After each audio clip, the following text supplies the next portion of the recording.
نحمد الله جل وعلا أن يسر لنا الكلام عن تفسير هذا القرآن العظيم، ونسأل الله جل وعلا أن يجعلنا من أهله. نحن اليوم مع سورة تتكلم في كثير من آياتها عن صنفين من الناس، تتكلم عن المنافقين وتتكلم عن اليهود. قصص اليهود في القرآن متعددة كثيرة، فذكر الله تعالى في هذه السورة قصة اليهود في ذبح هذه البقرة وما وقع لهم فيها، وذكر الله تعالى قصص اليهود في آيات كثيرة، من ذلك ما وقع منهم في حادثة غزوة الخندق، وما وقع منهم مع موسى عليه السلام في حوادث متعددة. ذكر الله تعالى كيدهم ومكرهم وتعنتهم على موسى عليه الصلاة والسلام، محذرا لنبينا محمد صلى الله عليه وسلم أثناء التعامل معهم. هاجر النبي صلى الله عليه وسلم إلى المدينة، فإذا في المدينة 3 قبائل من اليهود، فيها بنو قريظة وبنو قينقاع وبنو النضير. أول ما وصل النبي صلى الله عليه وسلم حتى ما يصير مشاكل وهو سيعيش معهم في بلد واحد، كتب بينه وبينهم معاهدة. هذه المعاهدة: ما أقاتلكم ولا تقاتلوني، لا تعتدون علي ولا أعتدي عليكم، لو هجم أحد من خارج المدينة عليكم أنا أشارك في الدفاع عنكم، ولو هجم أحد من خارج المدينة علي أنتم تشاركون في الدفاع عني. كتب بينه وبينهم معاهدة دقيقة سليمة منظمة، وقعها ووقعوها هم.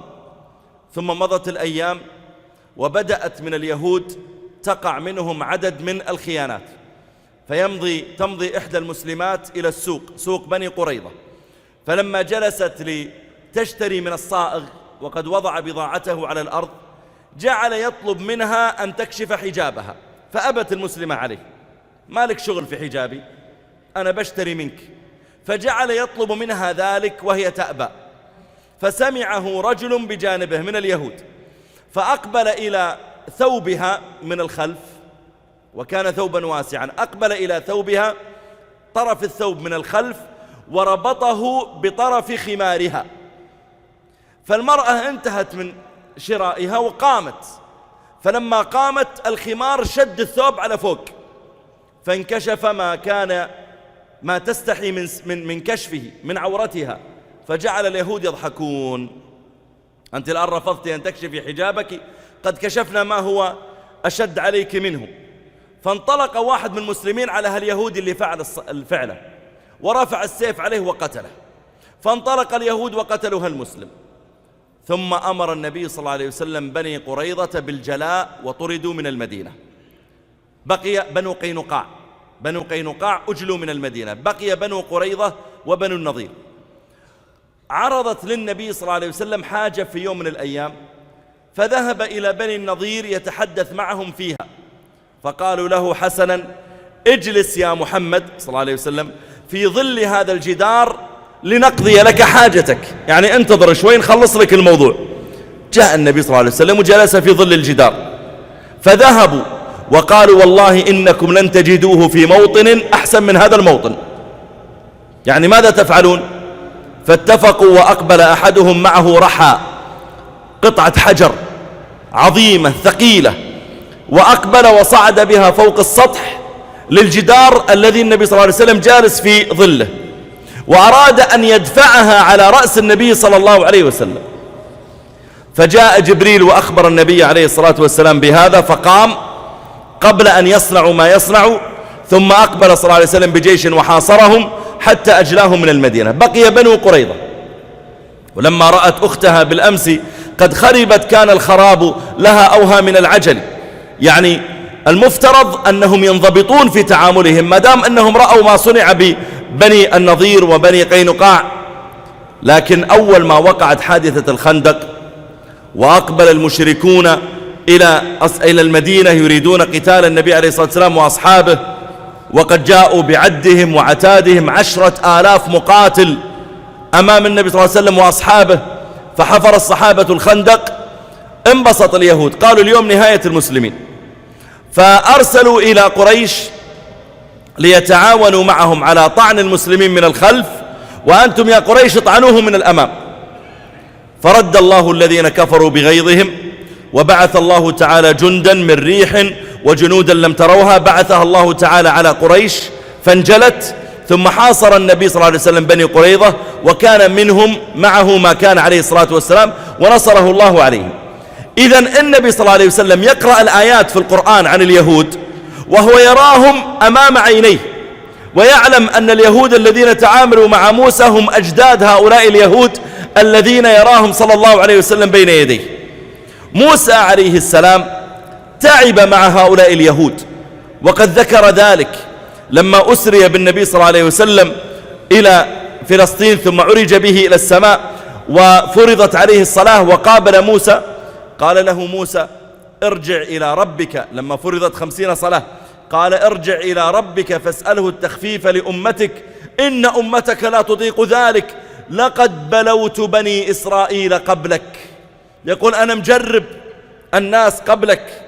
فموسى عليه السلام عانى من بني إسرائيل، وذكر الله تعالى أخباره في القرآن بشكل كبير، ولذلك ذكر موسى في القرآن 183 مرة. وكان المنتظر من اليهود لما رأوا نبينا محمد صلى الله عليه وسلم أن يؤمنوا به، لأنه الذي جاء به التبشير في التوراة والإنجيل. تقول صفية بنت حيي بن أخطب، وهي زوجة النبي صلى الله عليه وسلم، وأبوها حيي بن أخطب من كبار رجال بني قريظة، تقول أول ما عقلت اسم النبي صلى الله عليه وسلم لما هاجر إلى المدينة، تقول أنا جالسة ألعب فرأيت عمي أقبل إلى أبي وقال امضي بنا إليه لنراه. يرون من؟ يرون النبي صلى الله عليه وسلم أول ما هاجر إلى المدينة. واليهود عندهم في كتبهم صفته حتى صفة شكله عندهم لا يمكن يشتبه عليهم شكل النبي صلى الله عليه وسلم بشكل غيره، لأنه جاءت صفته بالدقة في التوراة والإنجيل، حتى ماذا يأكل وماذا يقبل من الهدايا وماذا يرد من الهدايا، وما هي العلامة النبوة، وما هي صفاته، ومن أين يخرج وأين يستقر. هالصفات لا تنطبق إلا على رجل واحد هو عليه الصلاة والسلام. تقول فأقبل عمي إلى أبي قال اخرج معي، قال أين؟ وكلاهما من كبار اليهود. قال اخرج معي لننظر هذا الرجل القادم إيش قصته. فخرجوا في أول النهار. تقول فرجع كالين متعبين. تقول فسمعت أبي يقول لعمي أهو؟ قال إي والذي أنزل التوراة على موسى هو. يعني هل هو النبي اللي جاء وصفه في التوراة؟ أكيد اللي أمرنا باتباعه. هو من خلال ما رأيت؟ قال إي والذي أنزل التوراة على موسى هو. قال فما عندك له؟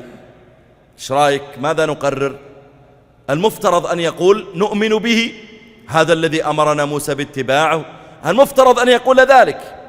قال ما عندي له إلا عداوته ما بقيت. شوف الحقد والحسد. الذين آتيناهم الكتاب يعرفونه كما يعرفون أبناءهم، لكن هي الحسد والحقد عن اتباع النبي صلى الله عليه وسلم. قص الله تعالى علينا في القرآن قصص موسى عليه السلام معه، بل قصص عدد من الأنبياء. يقول الله تعالى وكلا نقص عليك من أنباء الرسل ما نثبت به فؤادك. قص الله تعالى مثلا قصة إبراهيم عليه السلام مع أبيه، وقص قصة نوح مع ولده، وقص الله تعالى قصة لوط مع زوجته، وقصة يوسف مع إخوته. أنواع من القصص في القرآن ذكرها الله تعالى. نحن اليوم مع هذه القصة العجيبة. ما هي قصة البقرة؟ هل القصة مهمة إلى درجة أن سورة البقرة سميت باسمها؟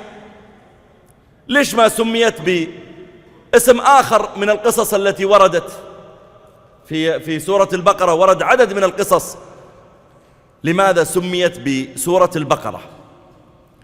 ولماذا أمر الله بني إسرائيل أن يذبحوا بقرة؟ ليش ما قال اذبحوا شاة مثلا أو جملا؟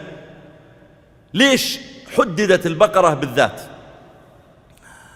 ولماذا استعمل ذبح البقرة لكشف سر. ألا يمكن أن يكشف السر؟ سر القتيل، من اللي قتل فلان. طيب ألا يمكن يكشف السر بأسلوب آخر؟ ممكن أسلوب آخر وتكشف، مثل ما وقع لي جريج.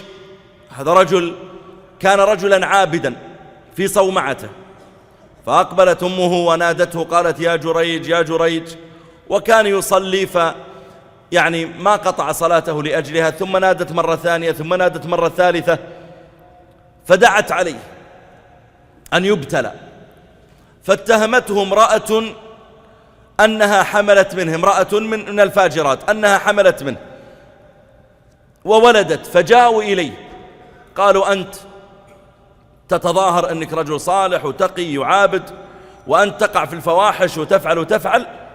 وهدموا صومعته من شدة الغضب وجاءوا به يسوقونه إلى ملكهم. قال يا جماعة أنا أي فواحش أنا ما عملت شيئا. قالوا إلا فعلت كذا بفلانة وجاءت بولد بعد. قال فأروني هذا الولد. فجاءوا إليه بالغلام، فلما جيء بالغلام طعن في بطن هذا الغلام بأصبعه وقال يا غلام من أبوك؟ قال أبي الراعي. فكشف الله الحقيقة بهذا الطريق. ما قال الله تعالى اذبحوا بقرة اذبحوا كذا. لماذا في قصة موسى عليه السلام أمر الله تعالى بذبح البقرة؟ يعني ما هو السبب لهذا الشيء؟ تعالوا نبدأ القصة من أولها حتى نعلم بتسلل الأحداث فيها. يقول الله جل وعلا وإذ قال موسى لقومه إن الله يأمركم أن تذبحوا بقرة. طيب ليش تذبحون بقرة؟ كان في بني إسرائيل رجل تاجر. هذا الرجل جزاك الله خير، هذا الرجل التاجر لم يكن له ورثة إلا ابن أخ.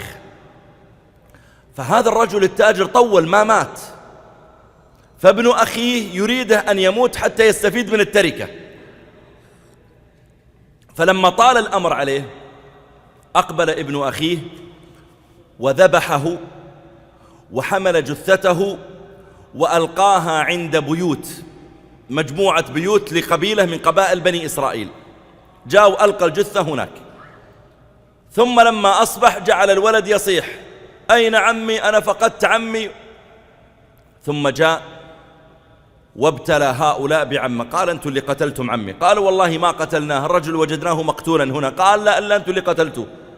ووقعت بين قبيلة الرجل المقتول وبين هذه القبيلة حرب. فجاءوا إلى موسى عليه السلام قالوا يا موسى أنت نبي وعندنا رجل مقتول ما ندري من الذي قتله، ممكن تدلنا على الحل؟ فأوحى الله تعالى إليه أن أمرهم أن يذبحوا بقرة.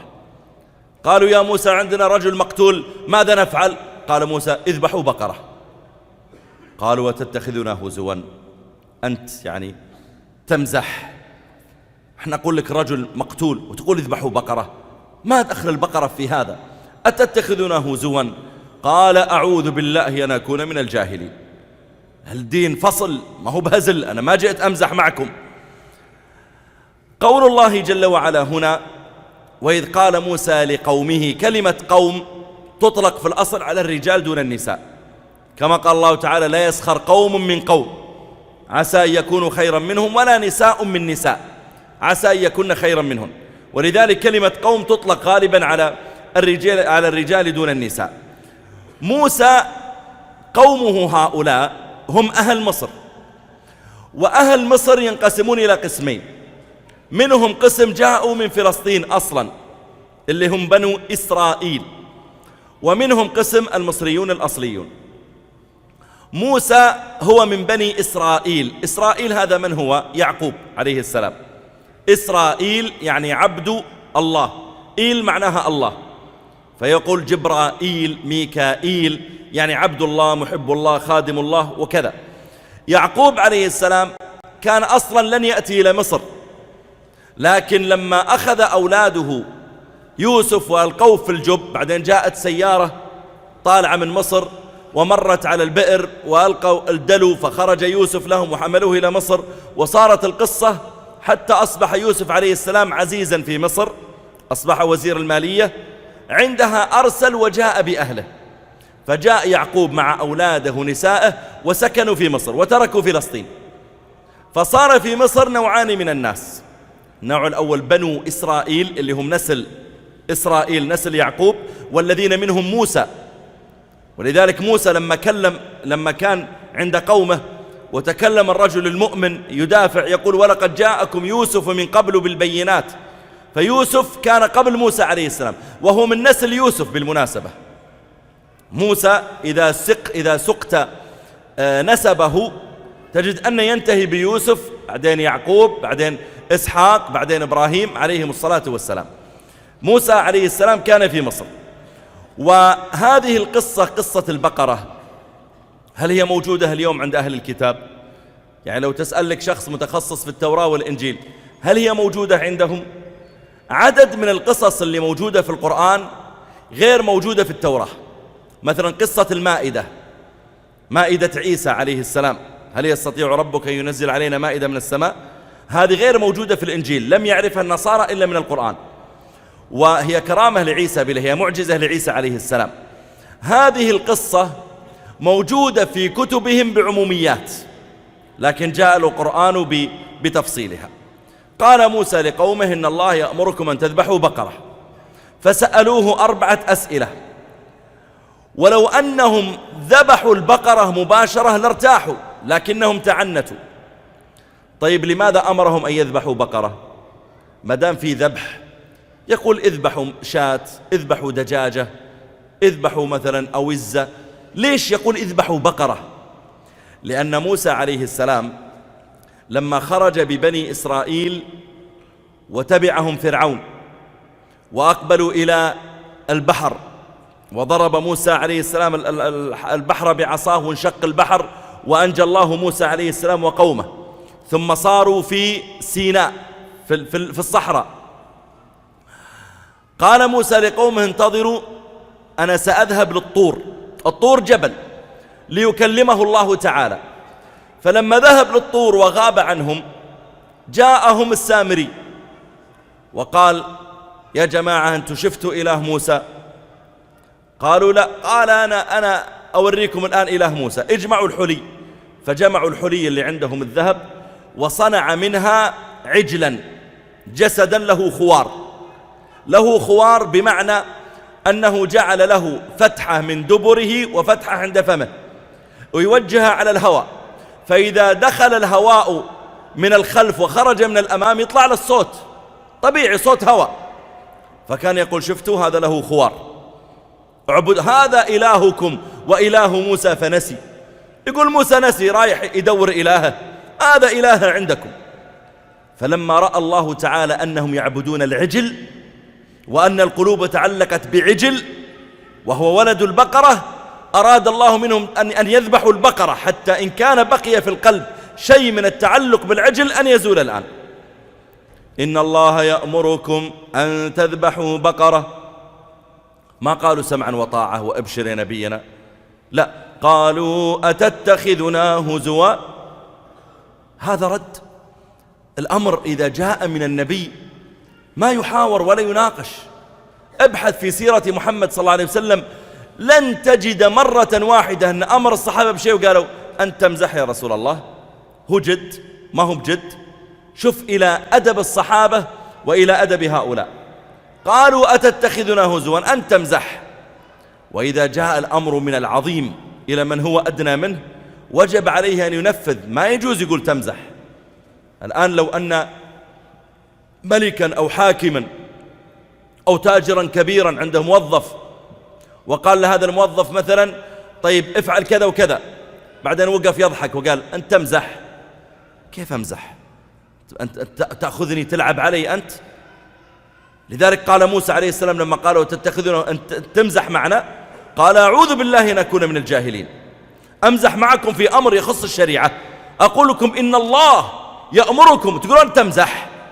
لو قلت من عندي اذبحوا بقرة ممكن تقولون تمزح، لكن هل يمكن أن أدعي أن الله أمر بكذا وأنا أمزح؟ لذلك الله تعالى يقول عن نبينا محمد صلى الله عليه وسلم: وما ينطق عن الهوى، ويقول: ولو تقول علينا بعض الأقاويل. لو النبي صلى الله عليه وسلم جاء برأي من عنده وقال: هذا ترى أمر الله لكم، قال يقول الله: ولو تقول علينا بعض الأقاويل، إيش النتيجة؟ لأخذنا منه باليمين ثم لقطعنا منه الوتين فما منكم من أحد عنه حاجزين. ما يجوز يقال للنبي: أن تمزح، الله يقول لكم صلوا، تمزح، صار الدين كله هزل. ولذلك من قلة الأدب عندهم أن يسمعوا الأمر من موسى عليه السلام: افعلوا كذا، بعدين يقولون له: أنت تتخذنا هزوا، أن تمزح. قال: أعوذ بالله أن أكون من الجاهلين. وفي هذا أيضا أن موسى عليه السلام يدافع عن نفسه، يقول: أنا لست من الجاهلين حتى تقولوا لي هذا الكلام. والإنسان مطالب دائما إذا ظن به ظن سوء أنه يدافع، لا تسكت.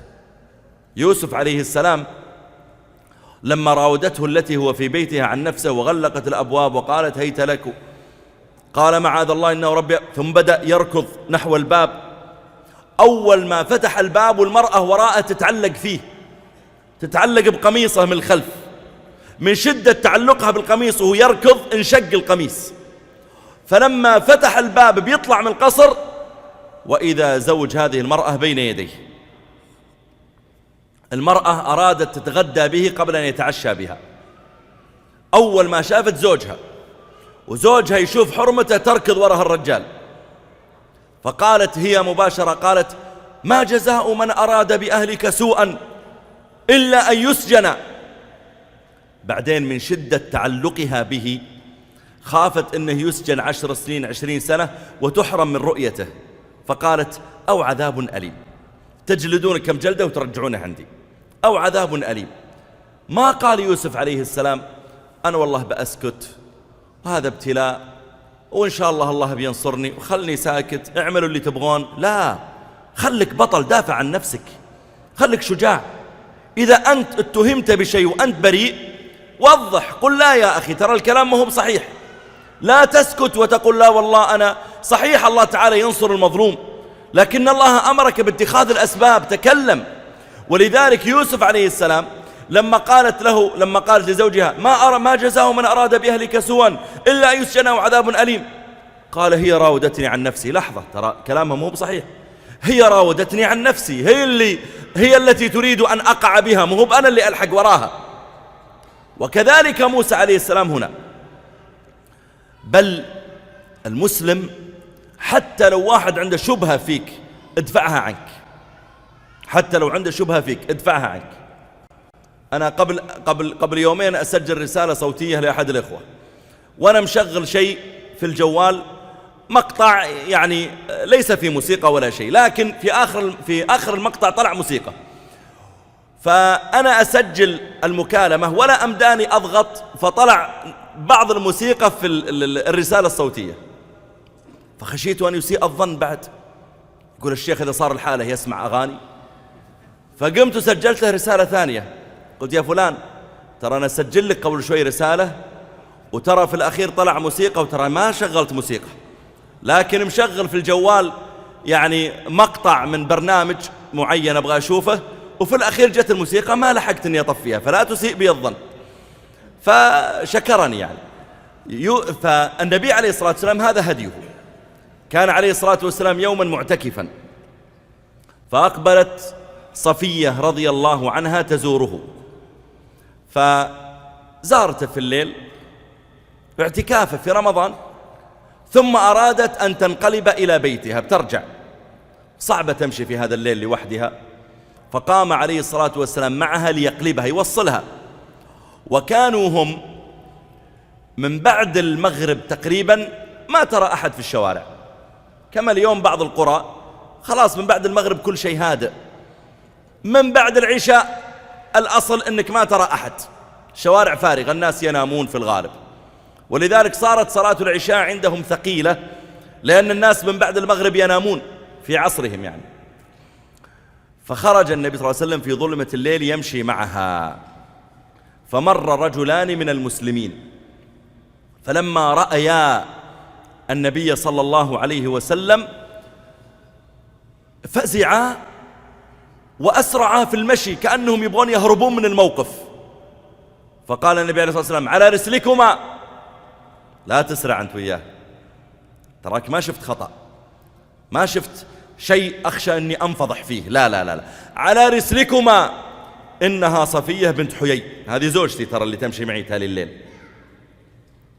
فقال الرجلان: سبحان الله، أفيك نشك؟ يا رسول الله، أعوذ بالله، ممكن نشك أنها امرأة يعني نشك في نبينا، أفيك نشك؟ فقال عليه الصلاة والسلام: إن الشيطان يجري من ابن آدم مجرى الدم، يجري معك كما يجري دمك، يوسوس لك، فخشيت أن يقذف في قلوبكما شرا. حتى لو ما تكلمت، لكن مجرد أن يقع في قلبك ظن سوء بنبيك، هذا حرام، أنا أبغى أنقذكم من هذا الحرام. ولذلك أنت إذا خشيت أن تتهم بشيء وضح، قل والله أنا لسه جاي من البلد الفلاني فرضا، والبلد هذاك يشتهر مثلا بمنكرات وفجور، ومن يذهب إليه غالبا يقع في هالأمور. قل لهم: قل صحيح أنا جاي من هناك، لكن يا جماعة ترى أنا ذهبت أزور مريضا، أو ذهبت لتجارة، أو ذهبت عندي عمل كذا، لا تظنون فيني شيء. قالوا: استغفر الله، كيف نظن فيك؟ هم في الحقيقة يقولون هذا الكلام، وربما بعضهم قد وقع في قلبه شيء من الشيطان. فأن دافع عن نفسك. موسى عليه السلام أول ما قالوا له: أنت تمزح، أتتخذنا هزوا؟ قال: أعوذ بالله، تشوفوني جاهل أمزح معكم في دين الله؟ أعوذ بالله أن أكون من الجاهلين. ثم قال الله جل وعلا وهو يصف حالهم. المفترض الآن في هذا الموقف أنهم لما أمرهم بهذا الأمر ينفذون مباشرة. بقرة، أي بقرة، أقرب بقرة عندكم اذبحوها، بعدين نكشف لكم من اللي قتل القتيل هذا. لكنهم سألوا 4 أسئلة، شددوا على أنفسهم فشدد عليهم. قالوا: ادع لنا ربك، حتى ما قالوا ربنا، ربك كأن التعامل بينك وبينه، احنا ما لنا علاقة. شوف هذا من سوء الأدب. قالوا: ادع لنا ربك يبين لنا ما هي. وش البقرة؟ طيب ما دام الله ما ألزمكم، ما حدد، ليش أنتم تحددون؟ النبي عليه الصلاة والسلام قال للناس: أيها الناس، إن الله قد كتب عليكم الحج فحجوا. خلاص حجوا. فقال رجل: أفي كل عام يا رسول الله؟ يعني تتوقع لو كان في كل عام النبي صلى الله عليه وسلم بيسكت لن يخبرك؟ تتوقع أن الله أوحى إليه بلغ الناس يحجون كل سنة، وهو بلغكم نصف الكلام وترك الباقي؟ تتوقع يعني؟ قال: أفي كل عام يا رسول الله؟ فأعرض النبي صلى الله عليه وسلم عنه، كأنه يقول ما له داعي السؤال. فأعاد: أفي كل عام يا رسول الله؟ سكت. أفي كل عام؟ ثالثة: يا رسول الله. فقال عليه الصلاة والسلام: لو قلت نعم لوجبت، ولو وجبت ما استطعتم. لو قلت نعم كل سنة لوجب عليكم، لأني نبي أبلغكم، وتنفيذ ما أخبركم به أمر واجب عليكم. لو قلت نعم لوجبت، ولو وجبت ما استطعتم. ذروني ما تركتكم، الشيء اللي أنا ما شددت عليكم فيه لا تسألون عنه، ذروني ما تركتكم. هكذا كان عليه الصلاة والسلام مع أصحابه، لا يشدد الواحد على نفسه. قالوا: أتتخذنا هزوا؟ قال: أعوذ بالله أن أكون من الجاهلين. قالوا: ادع لنا ربك يبين لنا ما هي. يعني إيش بتكون يعني البقرة؟ ما هي يعني إيش تتوقعون يجيكم الجواب؟ فإذا بربنا جل وعلا يحدد لهم، بدل ما كان المجال مفتوح بين مثلا 1000 بقرة، 2000، 10,000 بقرة، اختاروا أي واحدة، ضيقوا عليهم الاختيار. اسمع الوصف. قال: إنه يقول، إنه هذا ما هو من عندي، هذا من عند الله. أنتم تقولون ادعوا ربك، دعوت ربي. إنه يقول إنها بقرة لا فارض ولا بكر عوان بين ذلك فافعلوا ما تؤمرون. لا تسألون أسئلة ثانية، نفذوا خلاص. ما معنى فارض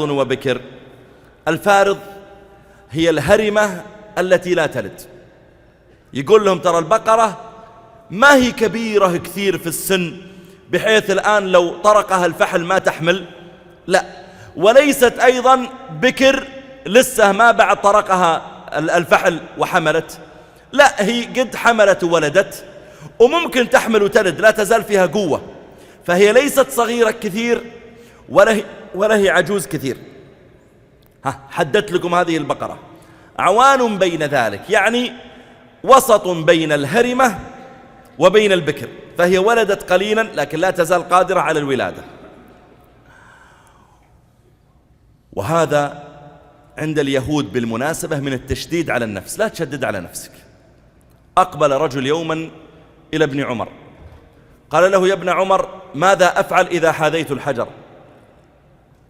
قال ابن عمر: قبله. قال: أرأيت إن لم أستطع؟ قال: فاستلمه. قال: أرأيت إن لم أستطع؟ قال: فأشر إليه. قال: أرأيت إن لم أستطع؟ فغضب ابن عمر، كانت قاعد تفترض مسائل ما هي بواقعة. قال: من أين جئت؟ قال: أنا من اليمن. قال: إذا جئت مكة فدع أرأيت في اليمن، احتمالات اللي عندك خلها في بيتك وتعال من غيرها. إذا جئت مكة فدع أرأيت في اليمن، لا تشغلني أرأيت أرأيت أرأيت. وأقبل جمع إلى ابن عمر أيضا قالوا له: يا ابن عمر، ما تقول في دم البعوضة؟ قال: كيف؟ قالوا: احنا حجاج محرمين، واحد منا وقعت بعوضة على يده وضربها وسال دمها، وش يلزمه؟ يعني هذا ما جاءت الشريعة بتحريم على المحرم إلا الصيد، يعني لا تصد صيدا، أما بعوضة وذباب إيش التشديد؟ فقال لهم: عجبا لكم، تقتلون ابن بنت رسول الله صلى الله عليه وسلم، يعني الحسين رضي الله عنه في القصة المشهورة، وتسألون عن دم البعوضة. فالإنسان منهي أن يشدد على نفسه في هذا، لكن هؤلاء اليهود شددوا. والمسلم أيضا مأمور أن يتبع الشرع من غير ما يبدأ يناقش. يعني قيل لك صلي 4 ركعات الظهر، سمعا وطاعة صلي. كون الواحد يقول ليش، وليش المغرب 3 طيب والظهر 4، وليش الفجر 2؟ ما هو بشغلك، أنت عبد لرب، أنت عبد في السيد يأمرك، ما هو بشغلك ليش تدري الظهر 4 ولا 3 ولا 5. جاءك الأمر ما دام أنك أقررت أنك عبد وهو سيد سبحانه وتعالى، نفذ. ولذلك في الشريعة جاءت بأوامر يجب على المرء أن ينفذها سواء عرف المقصود أو لم يعرف، لكن اعلم أنها عدل. يعني الله تعالى يقول مثلا: فللذكر مثل حظ الأنثيين في الميراث. واحد مات ورث 150,000 وعنده ولد وبنت، الولد يأخذ 100 والبنت 50. يجيك واحد يقول لك: طيب اقنعني. فشرحنا له لنقنعه، قال: أنا غير مقتنع. اقتنعت ولا ما اقتنعت تنفذ، هذا شرع الله تعالى، ما هو برأي فلان ولا فلان ولا دستور اتفق عليه الناس. النبي صلى الله عليه وسلم يقول: إذا سقط الذباب في إناء أحدكم فليغمسه. طبعا الغمس بالمناسبة لا يجب إلا لمن كان سيشرب. يعني مثلا واحد عصير جديد وجاء ذباب ووقع فيه، ما يصلح يأخذ كذا ملعقة ويشيل الذباب ويطلعه ثم يشرب العصير، لا، إذا أنت بتشرب العصير يجب شرعا تغمسه وتخرجه. أما إذا تريد ترمي العصير ما عليك بأس. قال عليه الصلاة والسلام: فإن في أحد جناحيه داء وفي الآخر دواء. الصحابة نفذوا من غير ما يكون عندهم مختبرات وميكروسكوبات ويتأكدون. هو صح في فيروسات في أحد الجناحين والثاني مضاد للفيروسات، هو أكيد ولا لا؟ نفذوا مباشرة. ثم جاء العلم الحديث وفحص وأكد هذا. يا النبي صلى الله عليه وسلم أخبرهم أنه لا يجوز أن يتزوج الرجل أخته من الرضاع، نفذوا. ثم اكتشف اليوم العلم الحديث فعلا أنه هناك أمراض تقع على الأولاد، سواء الأولاد المباشرين أو اللي يأتون من بعدهم، إذا كان متزوج أخته من الرضاع. وذكروا أمثلة على بعض القرى في أفريقيا منتشر عندهم الرضاعة بين النساء ويتزاوجون، وظهرت عندهم أمراض لم تظهر عند غيرهم. اعلم أن لا يمكن الشريعة تأمرك بشيء إلا في حكمة. ليش الله تعالى حرم الخمر؟ ليش ما حرم الله جل وعلا مثلا عصير كذا ولا كذا ولا تحريم اللبن ليش اختار الخمر بالذات؟ في حكمة. ليش اختار تحريم لحم الخنزير؟ ليش ما حرم لحم الغزال، لحم الجمل، لحم الخروف، لحم الدجاج، الحمام؟ ليش الخنزير بالذات؟ في حكمة. ما يأمر الله تعالى بشيء إلا وفي حكمة، سواء عرفتها ولا ما عرفتها. ولذلك هؤلاء لما قال لهم موسى اذبحوا بقرة، خطأ أنهم يبدأون يشددون معه في هذا. شددوا وأعطاهم الجواب. قالوا ما هي؟ أعطنا صفاتها. قال أول صفة يا جماعة صفتها أنها ما هي كبيرة ولا صغيرة، وسط. شوفوا لكم بقرة وسط عمرها 4 سنوات 5 سنوات سبق أنها ولدت، واذبحوها وفكونا. قالوا لا. قالوا ادعوا لنا ربك يبين لنا ما لونها. أنتوا إيش دخلكم في لونها؟ بتصورون جنبها؟ إيش دخلكم في لونها؟ تطلع صفرة حمرة خضرة؟ إيش الفرق؟ تذبحون بقرة سوداء ولا بيضة؟ إيش هذا؟ يدلك أن المسألة تعنت بس، ولا إيش الفرق بين ألوان البقر التي أمر الله عز وجل، التي أمر الله تعالى موسى أن يأمر قومه أن يذبحوها؟ لكن يدلك أن المسألة تعنت. يبين لنا ما شلون البقرة يا موسى؟ أنت قلت لنا أنها ما هي كبيرة ولا صغيرة، صح؟ طيب وشلونها؟ احنا عندنا بقر بيض وبقر سود وبقر حمر وبقر صفر، إيش البقرة يا موسى اللي نذبحها؟ قالوا ادع لنا ربك يبين لنا ما لونها. قال إنه يقول إنها بقرة صفراء فاقع لونها تسر الناظرين. بقرة صفراء ولونها فاقع، يعني صفار واضح. تقول مثلا هذا أحمر قاني يعني شديد الحمرة، وهذا أصفر فاقع يعني شديد الصفرة، وهذا موجود. وتقول هذا أسود إيش حالك يعني شديد السواد، أبيض ناصع شديد البياض. فهو يقول لهم ترى هي صفراء لكن صفارها غير عادي، ما هي صفراء وفيها شوية بياض، لا، هذه صفراء شديدة الصفار لدرجة أن الصفار كأنه ينبعث منها. صفراء فاقع لونها تسر الناظرين. وتسر الناظرين، السرور هو الفرح والبهجة بالنظر إلى الشيء، وهو ضد الغم كما تعلمون. وفيه أيضا أن المرء إذا أراد أن يعمل شيئا لله، يذبح شيء لله، يتصدق بشيء لله، فينبغي أن يبحث عن الشيء الذي يسر الناظرين. يعني واحد قبل كم يوم جاي للمسجد معه بخور جزاه الله خير، يعني للمسجد بخور، فقول له يعني جزاك الله خير يا فلان والله على هالبخور، إن شاء الله نطيب المسجد والله يطيب فالك. قال لا والله هذا يا شيخ شريناه وصار مغشوش ما عجبنا وقلنا نحطه في المسجد. حول ولا قوة إلا بالله، والله هذا كلامه، شريناه وصار مغشوش ما عجبنا فقلنا نحطه في المسجد. هذا قول الله ولا تيمموا الخبيث منه تنفقون ولستم بآخذيه إلا أن تغمضوا فيه. واحد مثلا شرى تمر وبعدين التمر اسود عنده وبدأ يخرب في البيت، قالت زوجته ماذا نفعل به؟ قال ودوه المسجد، ودوه المسجد لأنه اسود وخرب. هذا اللي بتقدمه لربك.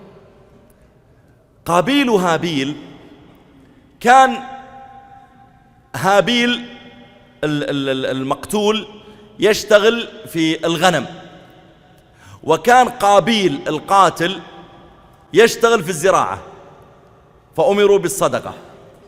دخل هابيل على غنمه وتخير أطيب الغنم صدقة، وجاب هالغنمة يجرها من قرونها وحطها صدقة.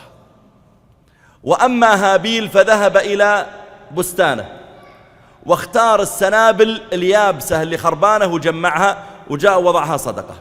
إذ قربا قربانا واتل عليهم نبأ ابني آدم بالحق إذ قربا قربانا فتقبل من أحدهما. كانت الصدقة في ذلك الحين ما في فقراء يعطونهم، ما أبناء آدم كلهم عدد قليل، ما في فقراء، فكانت الصدقة إذا تقبلت يبعث الله نارا من السماء وتحرقها، معناه أن الله تقبل صدقتك، كذا شرعهم.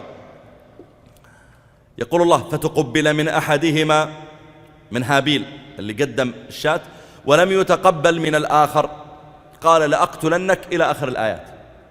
ولذلك الإنسان إذا أراد يتصدق صدق بشيء يسر الناظرين، يعطي الشيء، لا يعني أنك الشيء اللي مثلا غير جيد نقول ارميه في الزبالة ولا تتصدق به، لا، أعطيه أيضا من يحتاجه، لكن أيضا أخرج من عندك ما هو طيب.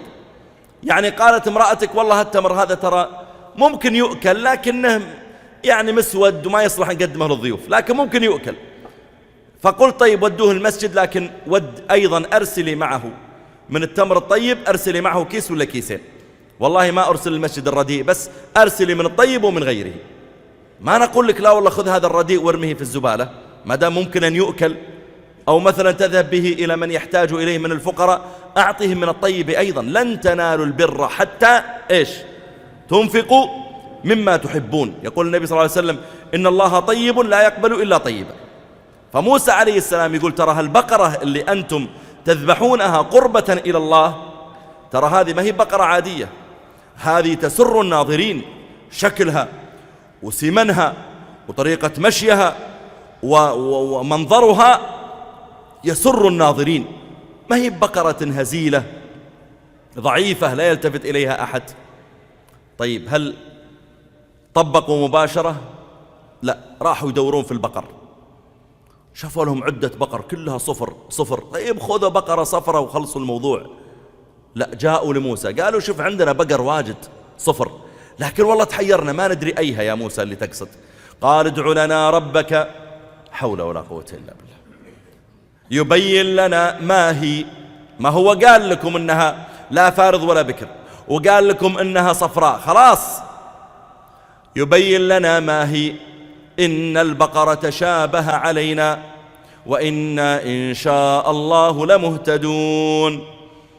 يقول بعض المفسرين لو لم يقولوا إن شاء الله لما هدوا، لو أنهم قالوا وإنا لمهتدون جزموا لوكلهم الله إلى أنفسهم، قالوا أنتم تقولون أننا لمهتدون يلا اهتدوا إن استطعتم. إذا لم يكن عون من الله للفتى فأول ما يجني عليه اجتهاده، لكنهم قالوا وإنا إن شاء الله إن الله بيساعدنا لمهتدون. ولا تقولن لشيء إني فاعل ذلك غدا إلا أن يشاء الله، إلا أن يشاء الله. الإنسان مأمور أنه ما يجزم بالشيء لأنك ما تدري عنه. تقول والله أنا بكرة بسافر، والله أنا بكرة سأذهب، قل إن شاء الله، يعني إن شاء الله فعلت وإن لم يشاء لم أفعل. قالوا وإنا إن شاء الله لمهتدون. قال إنه يقول إنها بقرة لا ذلول تثير الأرض ولا تسقي الحرث مسلمة لا شية فيها. قالوا الآن جئت بالحق فذبحوها وما كادوا يفعلون. قول الله جل وعلا هنا إنها بقرة لا ذلول تثير الأرض. الذلول هو المدرب على العمل كثيرا. تقول مثلا هذا البعير ذلول، غير البعير الذي لا يصانع صاحبه. بعض الإبل يمشي معك، يعني جلسه تتبركه على الأرض يبرك، تبعثه ليقوم يقوم. وبعض الإبل لا، يأبى عليك. الخيل فيها خيل شموس، يعني إذا ركبها الإنسان بدأت يعني تضطرب يمين ويسار حتى تسقطه. وفي خيل لا، مثل الخيل اللي تجدونها مثلا في المتنزهات اليوم التي يركب عليها الصغار وتأخذ به لفة لفتين ب10 ريال، هذه خيل ذلول، يعني يركب الصغير يركب الكبير، لا يمكن أنها يعني تتحرك يمين ويسار وترفس وكذا حتى تسقطه. ذلول من كثر الشغل عليها صارت ذلول. بعير من كثر ما يشتغلون عليه ويسافرون عليه أو يستخرجون به من الماء من البئر أو صار ذلول. فهو يقول لهم موسى ترى هذه البقرة اللي أنا أقصدها اللي هي لا فارض ولا بكر وهي أيضا صفراء، ترى ما هي بذلول تثير الأرض، يعني دائما يشتغلون عليها في الأرض في مثلا استخراج الماء من البئر، أو مثلا يحملون عليها بعض متاعهم أو نحو ذلك. لا، البقرة كريمة عند أهلها، ما يتعبونها في الشغل، لا ذلول تثير الأرض، لم يذللها العمل، ولا تسقي الحرث، وهي أيضا لا يستخرج بها الماء من البئر، فهي لا يشتغلون بها في الحرث. تعرف أحيانا البقر أو الثور أحيانا يضعون عليه آلة يجر آلة الحرث اللي تقلب التراب، تقلب التربة حتى تتعرض للشمس من جديد، ويضعون عليها يزرعون فيها الزرع الجديد. فهو يقول لهم ترى هذه ما اشتغلت الشغلة، البقرة اللي أقصدها لم تشتغل هذا العمل. قالوا إذن يمكن البقرة تطلع الماء من البئر. تعرفون الدلو يلقونه في البئر وفي بكرة فوق يضعون عليها حبل، فأحيانا يجرونه بأيديهم الدلو، وأحيانا حتى يريحوا نفسهم يربطون الحبل بدابة، بقرة أو ثور أو جمل أو كذا، ويسحبون الدابة هذه حتى تطلع الماء. فهو يقول لهم ترى البقرة ما اشتغلت في الحرث ولا اشتغلت في السقاية. إذن هي كريمة عند أهلها. ربما كانوا فقط يستعملونها مثلا لللبن يحلبونها ونحو ذلك. قال مسلمة لا شية فيها، مسلمة من العيوب، لا شية فيها، لا بياض فيها. شوف الدقة في الوصف، معناه أنكم إذا رأيتم بقرة صفراء فيها شوية بياض هذه ما تصلح. اللي إذا كان عندكم 1000 بقرة صفراء دققوا ابحثوا فيها، أنتم شددتم على أنفسكم. قال مسلمة يعني من العيوب، لا شية فيها يعني لا علامة فيها، لا علامة من بياض فيها. قال الله فذبحوها وما كادوا يفعلون. أين وجدوا هذه البقرة؟ ذكر المفسرون في ذلك عدد من الروايات. قال بعضهم إنهم أقبلوا إن رجلا منهم كان قد أقبل إلى شاب، مر بشاب وهذا الشاب ماد رجليه وأبوه متوسد رجله، أي ذكرها ابن كثير في تفسيره. وهذا الرجل كان معه جواهر يبيعها، فعرضها على هذا الشاب. قال له الشاب بكم؟ قال ب80,000 درهم. قال الشاب إني سأشتريها. قال فأعطني الثمن. قال حتى يستيقظ أبي، والله ما أقوم وأقطع عليه نومه.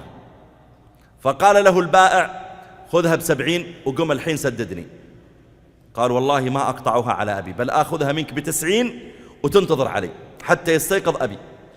فقال البائع خذها ب60 وقم الآن سددني. فقال الشاب بل آخذها ب100 وتنتظر علي، ما ودي أقوم أبوي من النوم. فأبى ذلك البائع ومضى. يقولون فلما بحثوا عن البقرة وجدوها عند هالشاب، فقالوا نريد البقرة. قال بيعكم إياها. قالوا بكم؟ نشتريها منك ب1000 دينار، يعني أكثر من قيمة البقر. قال لا، أبيعها إياكم بالوزن ذهبا. قالوا بوزنها ذهبا؟ قال والله وزنها ذهبا ولا روحوا دوروا واحد ثاني اشتروا منه. فطافوا ولم يجدوا فرجعوا إليه. هم اللي ورطوا أنفسهم وشددوا على أنفسهم. قالوا نشتريها بوزنها ذهبا. قال ما هو وزنها مرة واحدة؟ قالوا وزنها مرتين. قال ما وافقت. قالوا وزنها 3 مرات. قال ما وافقت. وزنها 4. ما وافقت، حتى أوصلوه إلى وزنها 10 مرات واشتروها منه. هذا كلام بعض المفسرين، وأن الله كافأ هذا الشاب ببره. وهذا طبعا من كلام بني إسرائيل، والنبي صلى الله عليه وسلم يقول إذا حدثكم بنو إسرائيل فلا تصدقوهم ولا تكذبوهم، يؤخذ على سبيل الاستئناس. لكن يوافقه قول النبي صلى الله عليه وسلم من أحب أن يبسط له في رزقه وينسأ له في أثره طول عمره فليصل رحمه.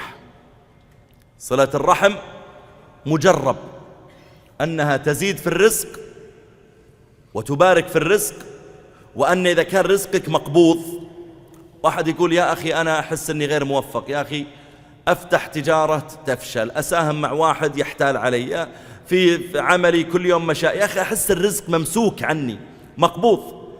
يقول النبي صلى الله عليه وسلم: من أحب أن يبسط، إذا الرزق مقبوض يبسط في رزقه له وينسأ له في أثره فليصل رحمه. فسواء صحت قصة الشاب أو لم تصح، صلة الرحم من أسباب الرزق. وقال بعضهم إنهم وجدوها عند أم أيتام، كانت فقيرة في بني إسرائيل وتستعطيهم ولا يعطونها، دائما تشحذ منهم ما يعطونها. قالوا فوجدوها عندها فاشتروها بغالي الأثمان.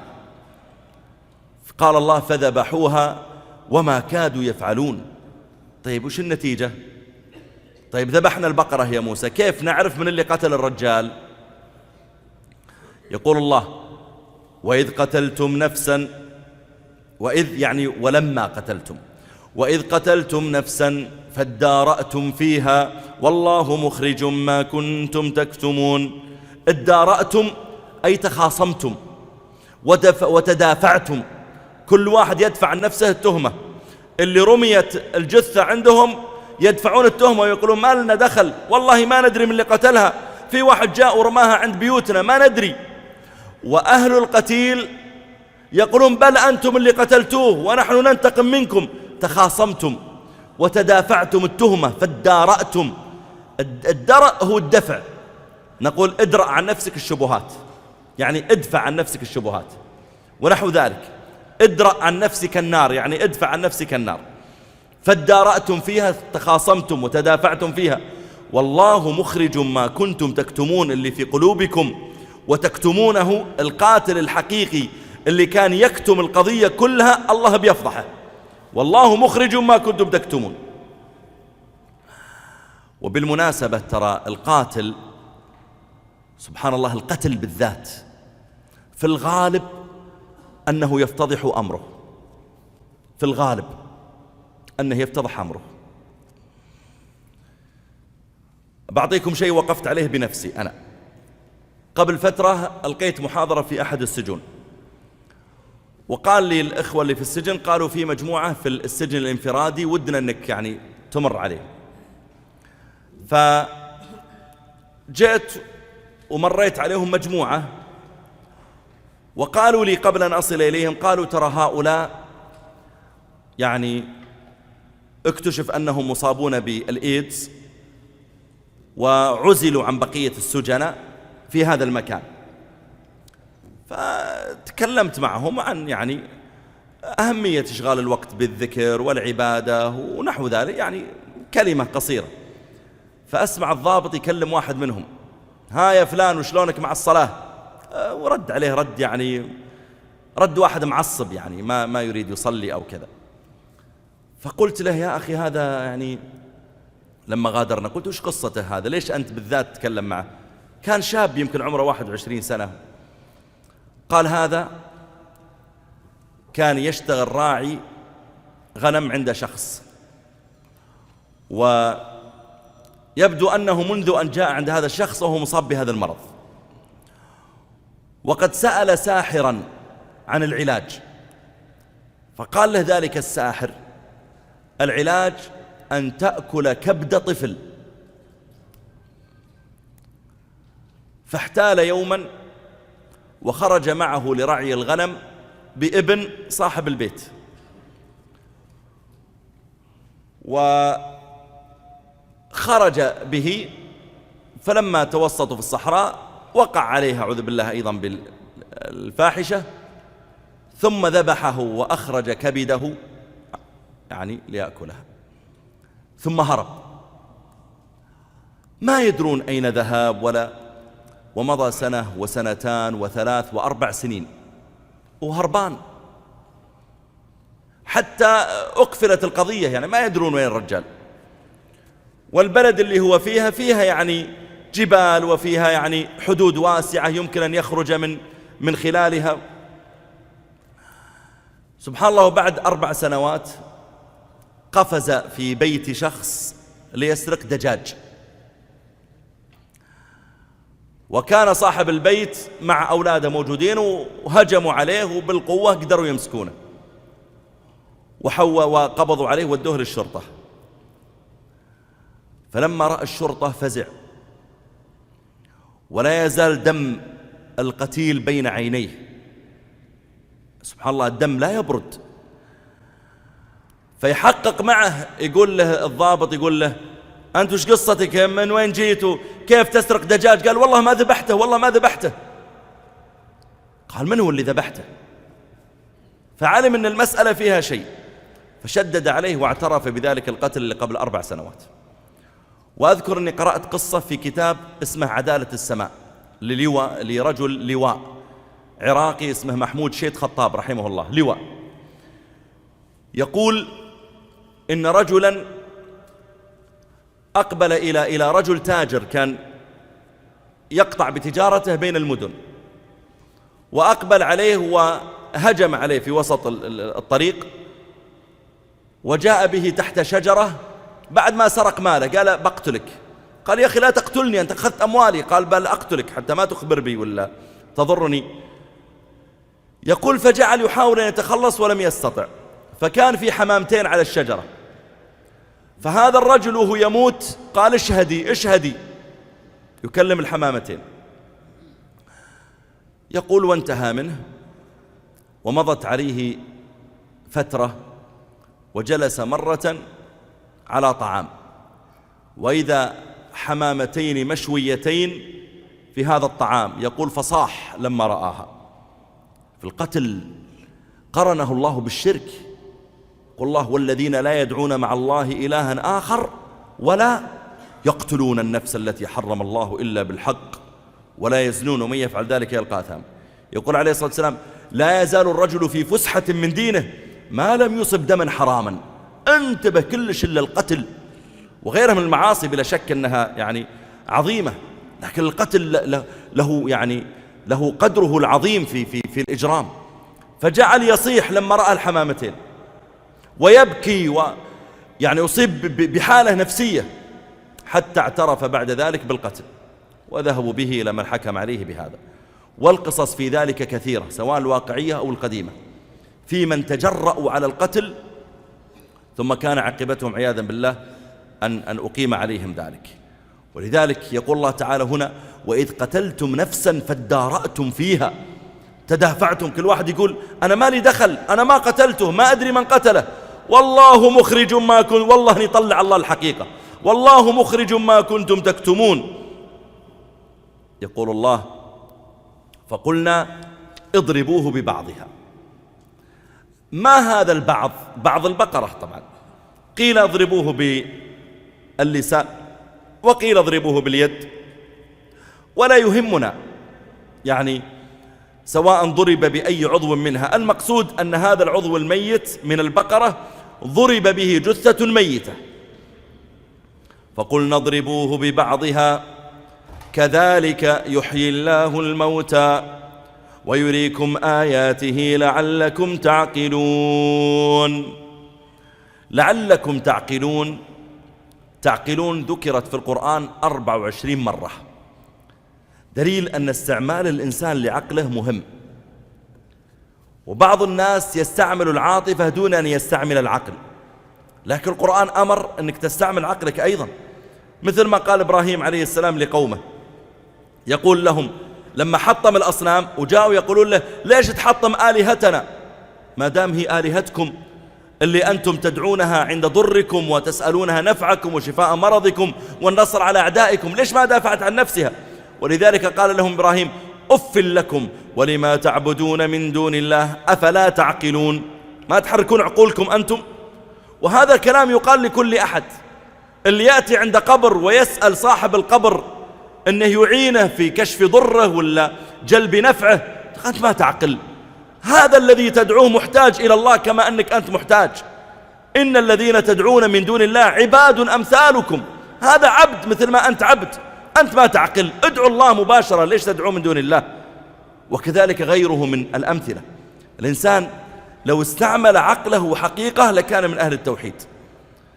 جاءوا بهذه القطعة من هذه البقرة وضربوا بها هذا الميت فأحياه الله تعالى، أحياه وقال الذي قتلني فلان، وأشار إلى ابن أخيه، ثم مات مرة أخرى. وكشف الله تعالى هذا.